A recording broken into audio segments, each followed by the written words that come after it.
1 Pedro capítulo 1. Vamos ler aqui a partir do capítulo 1, a partir do versículo 1 também. Pedro, apóstolo de Jesus Cristo, aos estrangeiros dispersos no Ponto, Galácia, Capadócia, Ásia e Bitínia, eleitos segundo a presciência de Deus Pai, em santificação do Espírito, para a obediência e aspersão do sangue de Jesus Cristo.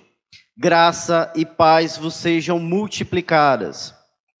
Bendito seja o Deus e Pai de nosso Senhor Jesus Cristo, que, segundo a sua grande misericórdia, nos gerou de novo para uma viva esperança pela ressurreição de Jesus Cristo dentre os mortos, para uma herança incorruptível, incontaminável e que não se pode murchar, guardada nos céus para vós, que mediante a fé estás guardado no poder de Deus para a salvação, já prestes a se revelar no último tempo, em que vós grandemente vos alegrais, ainda que agora importa, sendo necessário que estejais por um pouco contristados com várias tentações, para que a prova da vossa fé, muito mais preciosa do que o ouro, que perece e é provado pelo fogo, se ache em louvor e honra e glória na revelação de Jesus Cristo, ao qual, não o havendo visto, há mais, no qual, não o havendo agora, mas crendo, vos alegrais com gozo indescritível e glorioso, alcançando o fim da vossa fé, a salvação das vossas almas. Só até aí, meus irmãos. Essa é uma passagem forte, né? Muito forte. Uma passagem gloriosa, né? Amados, nós não sabemos o futuro. O futuro pertence a Deus, né? E o futuro nos parece que é cíclico. Como assim, irmão? Cíclico. É feito de ciclos, né? Porque em um momento existe paz, calmaria e bonança. Em outro momento já existe guerra, fome, desgraça pelo mundo. E isso vai alternando, né? Esses momentos vão alternando de tempos em tempos, né? E sabemos que o cristão, ele deve estar apto para passar por todos esses momentos, né? E assim como os períodos da história mundial são cíclicos, os períodos da nossa vida também são cíclicos, né? Estou falando da vida do cristão individualmente, certo? Nas nossas vidas, nós passamos por altos e baixos, certo? E isso só vai acabar quando a gente morrer, não é verdade? Enquanto a gente estiver vivo nessa terra, a gente sempre vai estar passando por altos e baixos, né? E essa passagem, ela fala sobre a perseverança cristã, a perseverança dos santos, uma das mais lindas doutrinas bíblicas, né? E vamos entender aqui, voltando ao versículo 1, vamos ler novamente, para a gente dar prosseguimento. Versículo 1, Pedro, apóstolo de Jesus Cristo, aos estrangeiros dispersos no Ponto, Galácia, Capadócia, Ásia e Bitínia, certo? Amados, nessa carta apostólica, né, os endereçados, né, a quem a carta se refere, são os chamados de estrangeiros, certo? Estrangeiros, né? Quem são esses estrangeiros, né?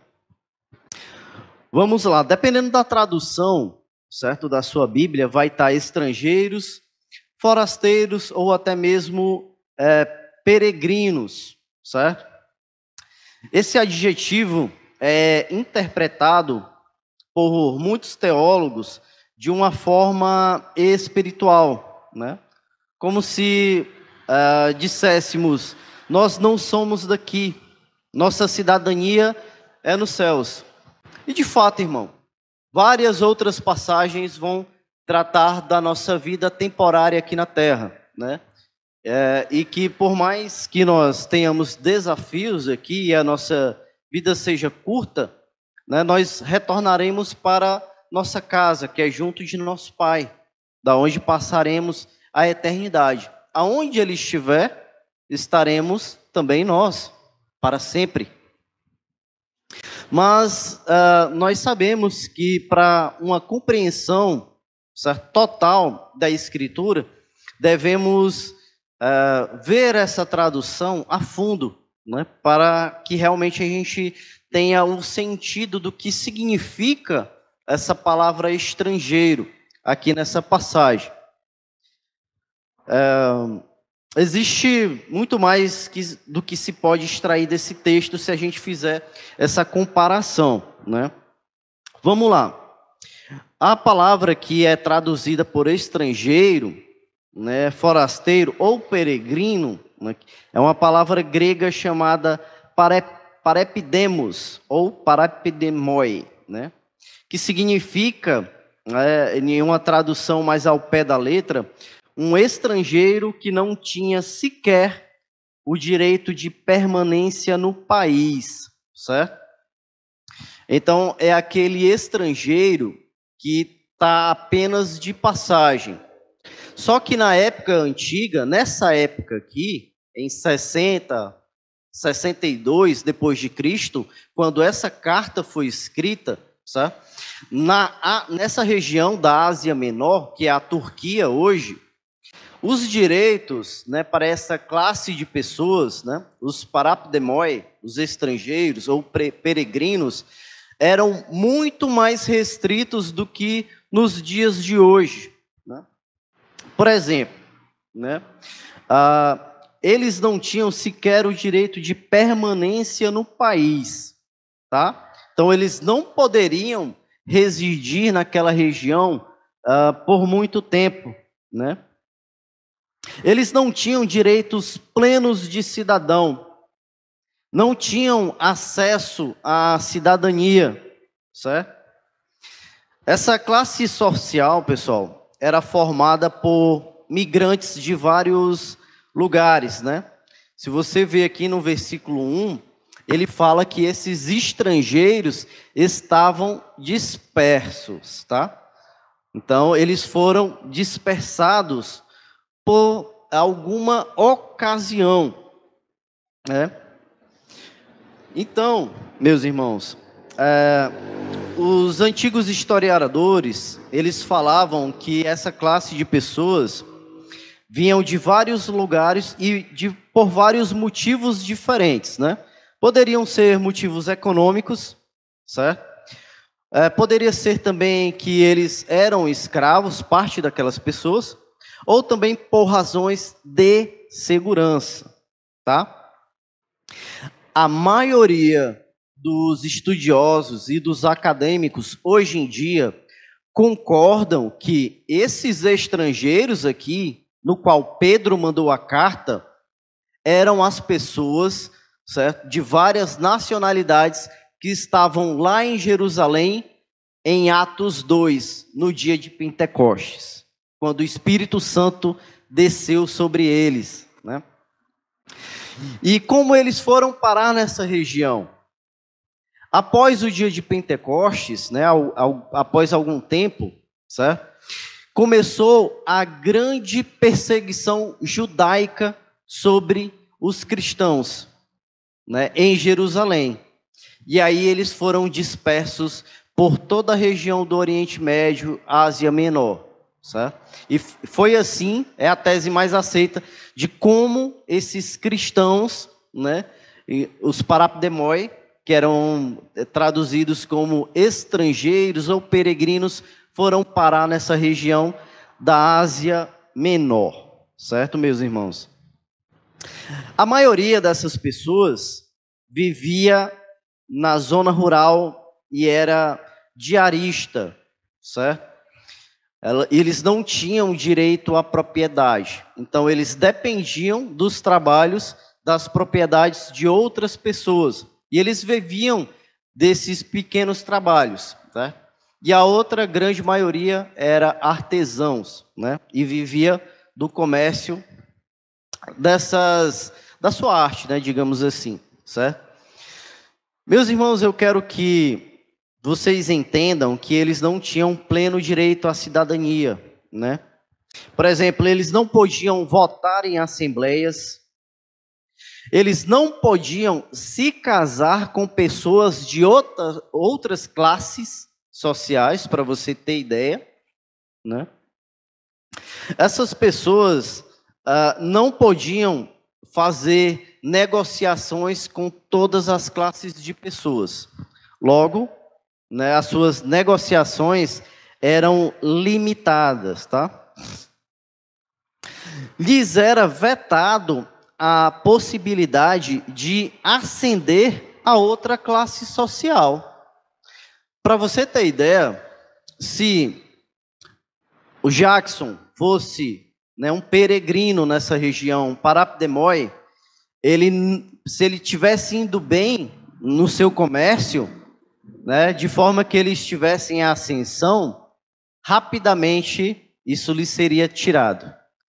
Ele não poderia, né, crescer economicamente dentro daquela sociedade. Então eu quero, meus irmãos, que vocês se coloquem agora, brevemente, no lugar daqueles cristãos peregrinos, né, naquela região, que tinham uma vida dura, que não tinham direito à propriedade privada, certo? Eles não poderiam possuir a sua casa própria, eles não poderiam possuir o seu próprio terreno, eles não poderiam se casar com a pessoa que quisessem, com a pessoa que se apaixonassem, por exemplo, né? Isso lhes era vetado. Eles não poderiam ser alguém na vida, não poderiam crescer economicamente, jamais. Por isso, já era uma tarefa difícil para eles, né? A vida para eles era muito dura, certo? Para aqueles cristãos que de uma hora para outra, certo? Se viram, né? Eram cidadãos em outros locais, se viram obrigados a migrar, né, por conta de grande perseguição para outros lugares, e de uma hora para outra viram os seus direitos, a sua cidadania arrancada deles, né, de modo que a qualidade de vida deles caiu abruptamente. Certo, meus irmãos? E eu quero que vocês fiquem com isso em mente, porque vai ser extremamente necessário para o que nós vamos ver a seguir, tá? Vamos avançar aqui para o versículo 2, agora que nós já entendemos quem eram os estrangeiros, né, a qual Pedro endereça a carta. No versículo 2, a palavra fala da seguinte forma: eleitos, segundo a presciência de Deus Pai, em santificação do Espírito, para a obediência e a aspersão do sangue de Jesus Cristo, graça e paz vos sejam multiplicadas. Perceba que Pedro, ele introduz, né, esse versículo a fim de lembrar aos peregrinos cristãos quem eles são, né? Qual é a importância desses peregrinos cristãos, que não possuem nada nessa região, que não podem ser ninguém, que são muito próximos a escravos, né? E Pedro lembra eles da seguinte forma: eleitos segundo a presciência de Deus Pai. Olha a importância dessas pessoas que não têm nada aqui, né? Eles foram eleitos pelo ser mais poderoso do universo, antes da fundação do mundo, né? Como nós podemos ver em várias outras passagens da Escritura, certo? Em santificação do Espírito, para a obediência e a aspersão do sangue de Jesus Cristo. Aqui nós vemos outro elemento muito precioso do cristianismo, e é o que diferencia, na verdade, o cristianismo das demais religiões do mundo, né? Aqui, pastor Jardel, nós vemos a Trindade. Nós vemos que o Pai elegeu os eleitos, os cristãos, certo? Para a santificação do Espírito e para a obediência e aspersão do sangue de Jesus Cristo, certo? Aqui nós vemos a Trindade trabalhando ativamente para a salvação do cristão. Hoje, meus irmãos, muitos pastores, certo? Hoje, muitos líderes religiosos, né, afirmam, certo? Fazem afirmações de que não se pode provar a existência da Trindade.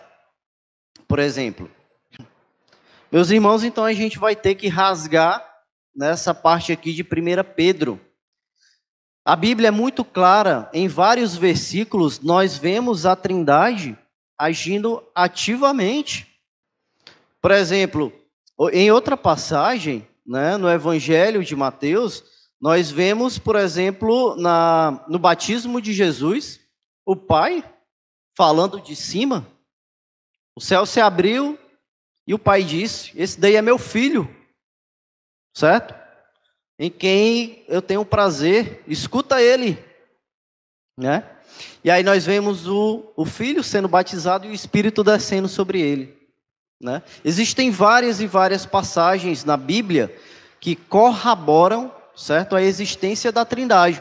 Por mais que eles falem assim, não existe na Bíblia a palavra Trindade. Realmente não existe, mas está implícito aqui, porque nós estamos vendo a Trindade operar em várias passagens, tá? Isso é uma das bases do cristianismo, né? E aqui é o grande diferencial também, porque nas demais religiões, preste atenção, meu irmão, agora. Nas demais religiões, os fiéis, eles têm que fazer uma série de provas sozinhos. Eles têm que mostrar que são merecedores para alcançar a salvação no final da jornada. Aqui não, meus irmãos. Aqui, a salvação é ganha antes mesmo da vida do eleito. Ele foi predestinado a isso, a salvação. E a manutenção dessa salvação, nós temos pouca participação nisso, né? Na vida cristã, nós precisamos, na verdade, nos abster, certo? De fazer o mal, né? Nós devemos nos guardar de fazer o mal e sempre procurar o bem.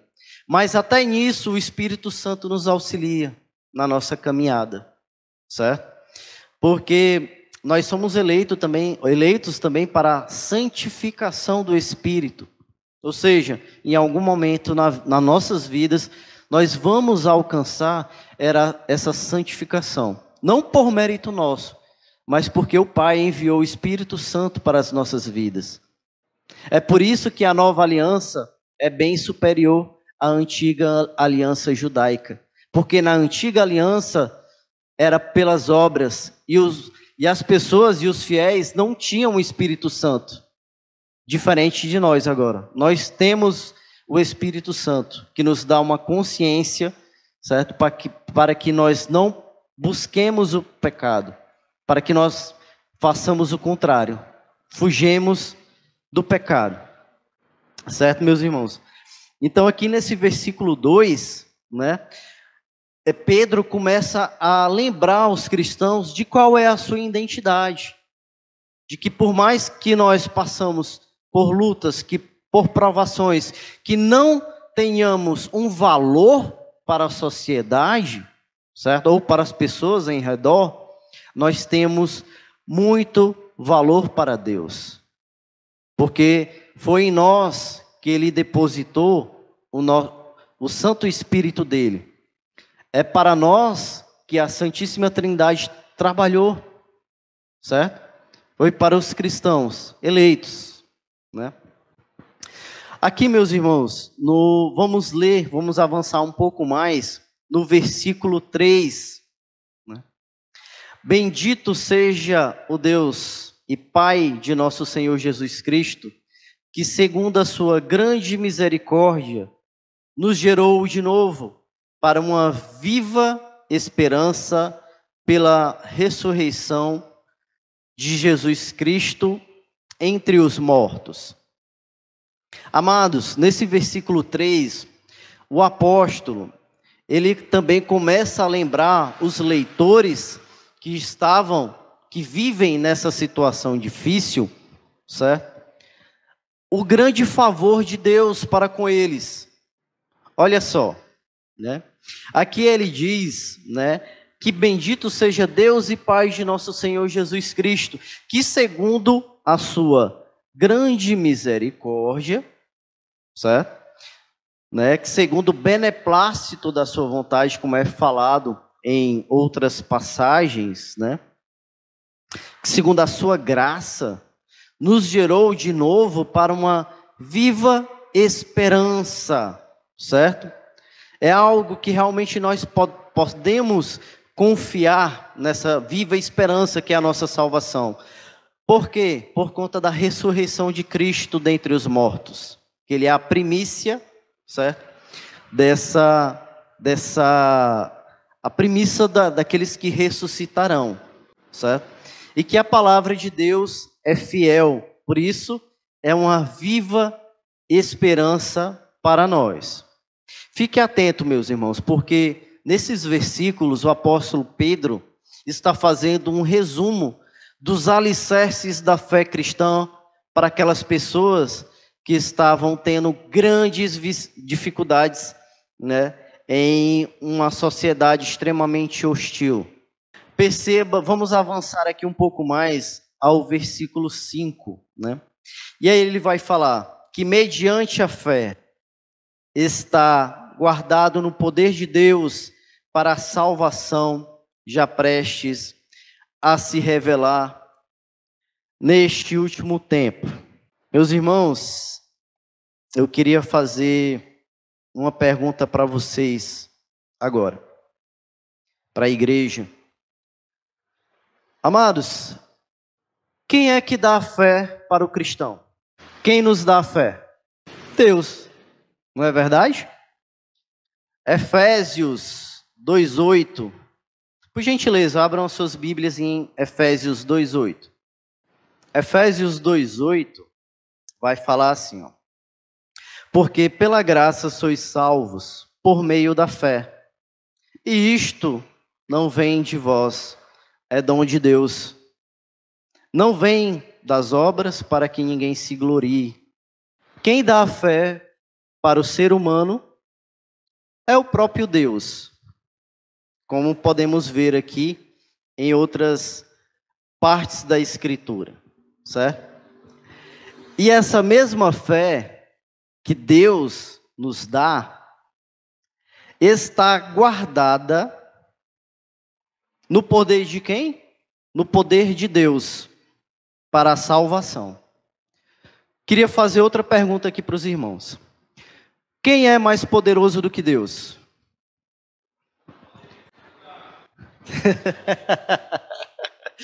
É verdade, né? Porque hoje em dia muitos pastores, né, até determinam o que Deus vai fazer naquele dia, né?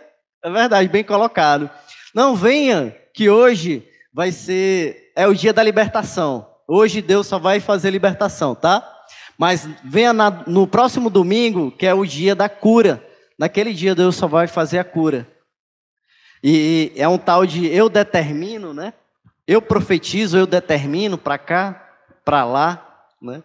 Como se Deus pudesse receber ordens, né, de meros mortais como nós, né? Bem verdade. Pessoal, mas a verdade é que ninguém é mais poderoso do que Deus, certo? E Veja só, meus irmãos, quem dá a fé é o próprio Deus. E a fé está guardada no poder de Deus. A nossa fé, a minha e a sua fé, está guardada no poder de Deus.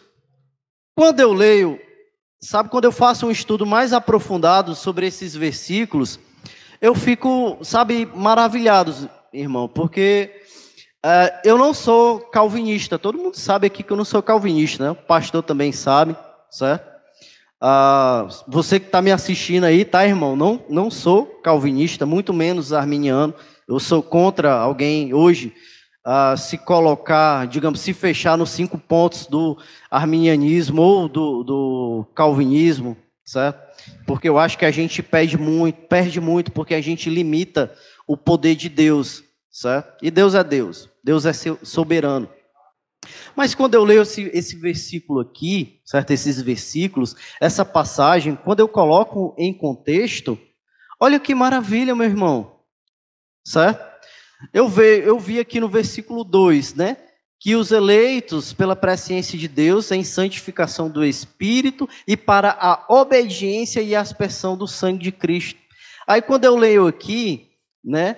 Que a nossa herança é incorruptível, é incontaminável, que não se pode murchar, que está guardada, já é guardada nos céus para nós, para mim e para vocês, né? E que mediante a fé, que é Deus que dá a fé para a gente, está guardada no poder de Deus, que não tem ninguém mais poderoso do que Deus. Meu irmão, quando eu leio essas coisas, eu fico me perguntando, salvação se perde, meus irmãos? O eleito perde a salvação? Me desculpe, eu não posso ir, sabe, eu não sou calvinista, mas eu não posso ir contra a palavra de Deus. Quando eu vou analisar outras passagens na Bíblia, certo, meu irmão? Eu vejo, né, que os eleitos não existe. Quando eu vou para Romanos, Efésios, sabe? Essas passagens, a Bíblia, ela não se contradiz, meus irmãos, sabe? Então a Bíblia, ela segue esse caminho, né? E quando eu venho aqui para 1 Pedro, tá?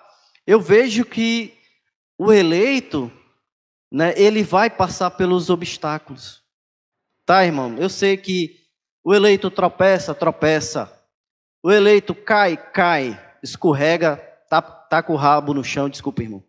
Tá com o rabo no chão, mas é isso mesmo. Mas levanta, continua a caminhada, certo? Eleito é eleito, meu irmão. Levanta a tua cabeça, tá? Tá difícil? Tá. Tá ruim? Tá.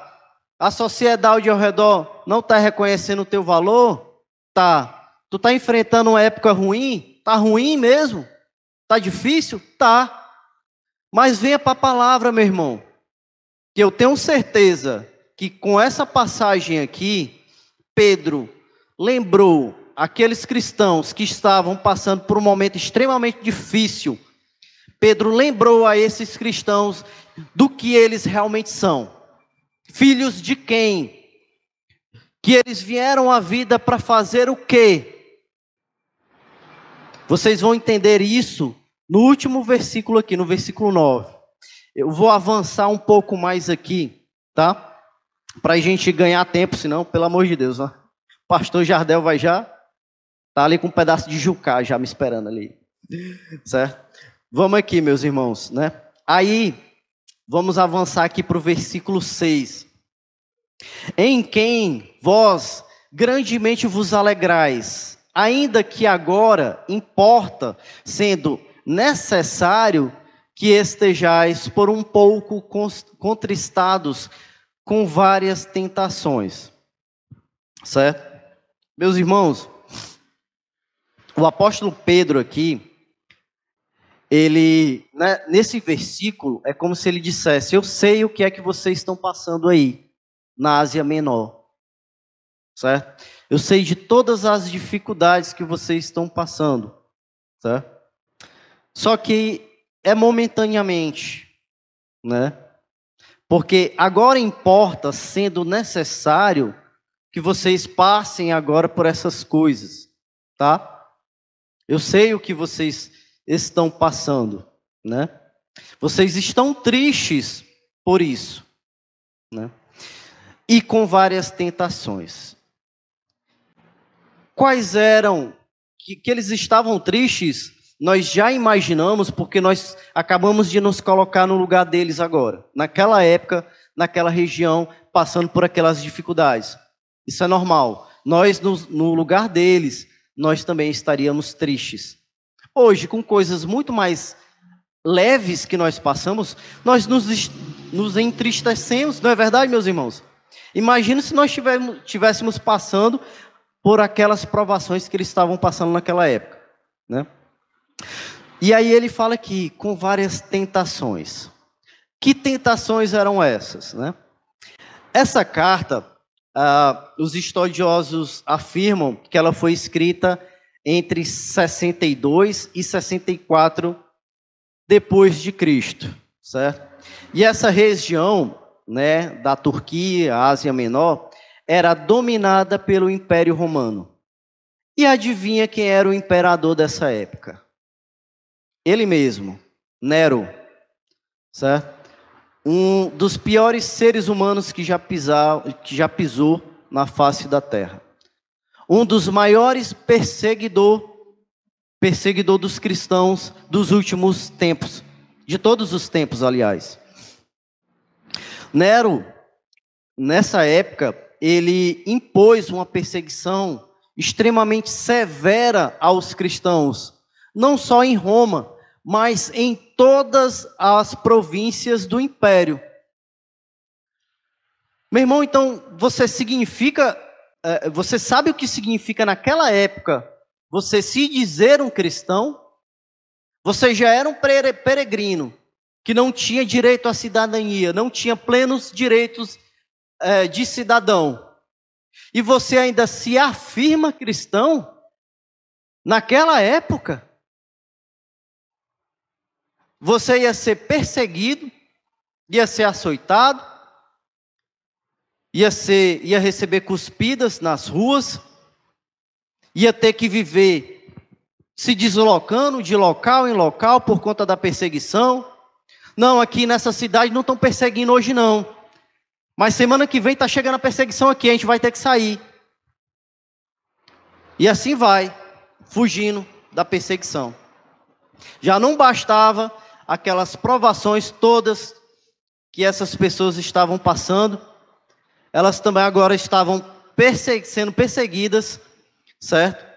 Pelo Império Romano, por conta da sua religião, por conta do seu credo. Elas já tinham um grande trauma do passado, porque elas foram perseguidas lá em Jerusalém, certo?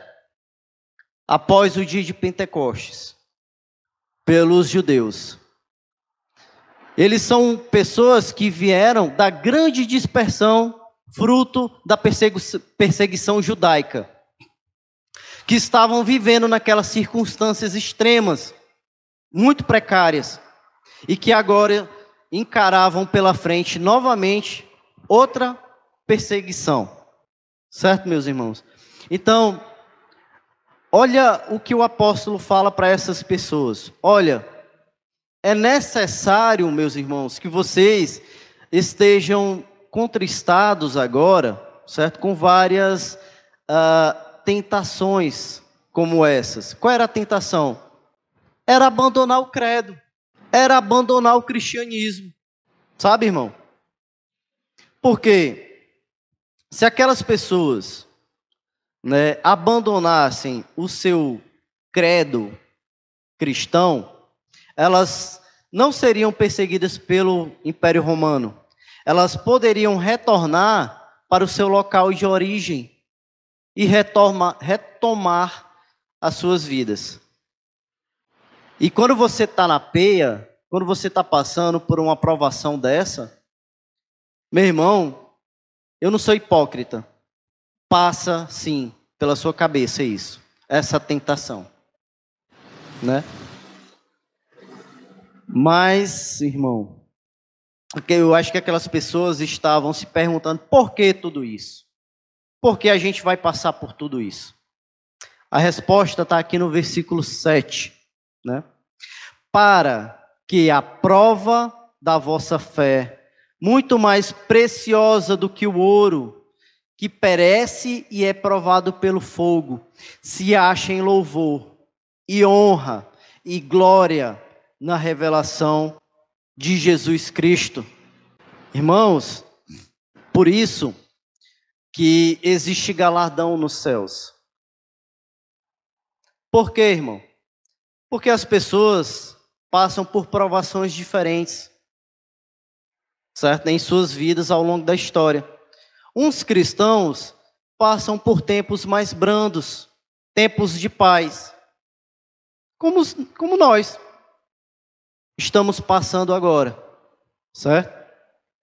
Outros cristãos são jogados sobre fogo intenso para serem provados, né? E a geração do fim, a geração de Apocalipse, se nós assumirmos que somos essa última geração, ou que os nossos filhos são a última geração, eles serão provados e embranquecidos, igual a essa primeira geração de cristãos foram. Isso é um fato, irmão. Ah, não, irmão, para de palhaçada. A gente vai ser arrebatado aí antes do primeiro selo. Desculpe, irmão, mas não é isso que a Bíblia diz, certo? A Bíblia diz que nós só nos encontraremos com Ele na 7ª trombeta, tá? Então, desculpe, irmão, eu sei que essa é uma palavra dura, não é minha intenção colocar medo no coração de vocês, certo? Com essa palavra. Pelo contrário, a minha intenção aqui é colocar a viva esperança e mostrar para vocês em que esses cristãos estavam fundamentados para suportar todas essas coisas, certo? Lembra que em outro local, se eu não me engano é em Coríntios, né? A Escritura vai dizer que o firme fundamento dos cristãos é Cristo. E ele compara o cristão, ou seja, eu ou você, a um edifício em que a pedra do fundamento tem que ser Cristo. Mas vede cada um com o que edifica em torno dessa pedra, desse fundamento. Com o que é que você vai fazer as suas paredes, né? Se é com ouro, prata ou pedra preciosas, que é a doutrina e as bases cristãs ministradas de forma correta, ou se é com palha, feno e madeira, que são doutrinas estranhas, certo? Perceba que Pedro vem lançando as bases do cristianismo nos primeiros versículos, né? Ele falou aqui, ó, da Trindade, da eleição dos cristãos por Deus Pai, segundo a presciência de Deus.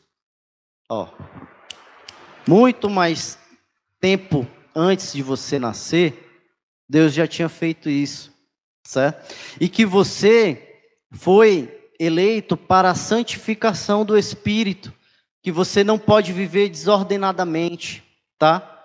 Que a sua mente tem que ser santa, que você tem que procurar as coisas santas, né? E para a obediência e a aspersão do sangue de Jesus Cristo, certo? Que em algum momento da sua vida o sangue de Cristo ia passar, ia levar todos os seus pecados, certo? E iria embranquecer as suas vestes, para que naquele dia eu e você possamos estar de pé diante do nosso Pai, que estás no céu, certo, meu irmão? E aí ele continua falando, né, do que é a nossa herança, que é incorruptível, certo? Que não se pode murchar e que estás nos céus, meu irmão. Que está no céu, que é a nossa salvação, que está no céu. Eu fico me perguntando se, né, os teólogos da prosperidade, os pastores que ministram a teologia da prosperidade, se eles aguentariam, ou se os fiéis que estão naquela igreja herege, aguentariam essa perseguição aqui. Porque a partir do momento que eles ficassem sem direito à propriedade privada, que eles passassem um pouco de perseguição, o pastor ia dizer: meu irmão, você não está prosperando aqui, meu irmão, é porque você está em pecado. Mas faça um voto aí, faça um voto, certo? Que vai dar certo. Sacrifique que vai dar certo. Você é cabeça, meu irmão. Você não é cauda. É assim que eles falam, né? E aí, quando eles vissem que a peia não estava passando, que era só chibata no lombo, né? Que era só perseguição, meu irmão, eles não iam aguentar. A primeira coisa que eles iam fazer aqui era declinar do cristianismo, era abandonar a fé. Meu irmão, se você não tiver fundamentado nas verdades do cristianismo, tá? Nas bases do cristianismo, você não aguenta passar por uma perseguição dessa. Se você não tiver fundamentado em Cristo Jesus, seguindo a Cristo pelo que Ele é, pelas promessas que estão no céu e não pelas promessas que estão na terra, você não aguenta passar por perseguição, você não aguenta provação. Isso é um fato, meu irmão. Amados, olha, na segunda parte do versículo 8, aliás, no versículo 8, olha a promessa, olha o que vocês têm acesso hoje, né? Ao qual ele está falando, Pedro está falando para os peregrinos, né? Que eles estavam passando por todos aqueles problemas, né? Além de estarem vivendo uma vida bastante precária, eles estavam sendo perseguidos agora pelo seu credo, né? E olha aí o que é que Pedro fala, certo?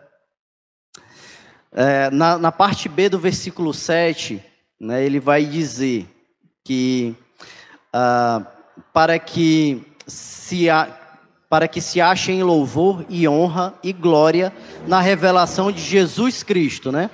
Aí ele fala no versículo 8, ao qual vocês não havendo visto a mais, no qual não o vendo agora, mas crendo, vos alegrais com gozo indescritível e glorioso. Ou seja, Pedro estava falando para aquelas pessoas: vocês não viram Cristo. Eu vi a Cristo, mas vocês não viram a Cristo. Mas vocês creram em Cristo, certo? Nós não vimos também a Cristo, mas nós cremos em Cristo, tá, meus irmãos? E o nosso gozo, certo? A nossa felicidade, certo? Vai ser indescritível e glorioso. Essas pessoas aqui, que não tinham visto a Cristo, mas creram em Cristo, não tinham nenhum motivo para se alegrar, nenhum motivo físico para se alegrar. Elas se alegravam por quê?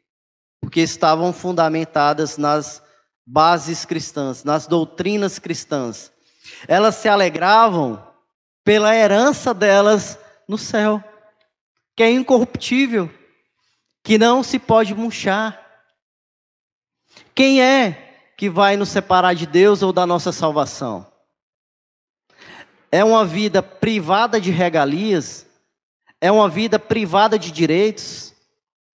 É a perseguição que vai nos afastar de Deus? Não, meus irmãos, nada pode nos afastar de Deus, certo? É por isso que hoje você deve se alegrar, certo? Porque a sua herança que já está guardada para você nos céus é incorruptível e não se pode murchar, certo?